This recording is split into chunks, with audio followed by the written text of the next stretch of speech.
সেটা হচ্ছে যে একটা বিষয় খুবই স্পষ্ট, ছাত্রদেরকে যেই পরিমাণ দোষ দেওয়া হয়েছে এবং এখনো দেওয়া হয়, এটার 1% ছাত্র দেন না, কার?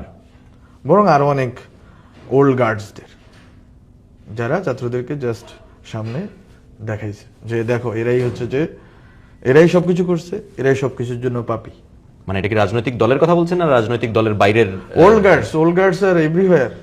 এটা এটা সব দলের ক্ষেত্রে সত্য, কেউ শুদ্ধ হয়ে যায়নি, সবাই কিন্তু আগের জায়গাতে আছে, সবাই কিন্তু ওই প্রত্যেকটা, আমি এই জন্য শব্দটা ইউজ করছি প্রজন্মান্তর।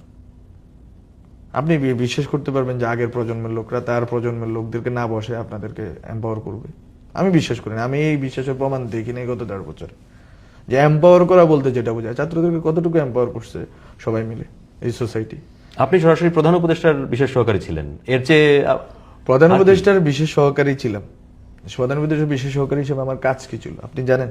আপনি তো সাংবাদিক, আপনি জানেন। আর কিছু আপনি কি জানতেন না? আমি আমি তো বললাম, আমি এই জন্যই বললাম আর কি, যে এটাই হিস্ট্রি ব্যাখ্যা করবে। আপনি জানেন না সাংবাদিক হিসেবে আমার কাজ কি ছিল। So what ever, let's move on. আচ্ছা।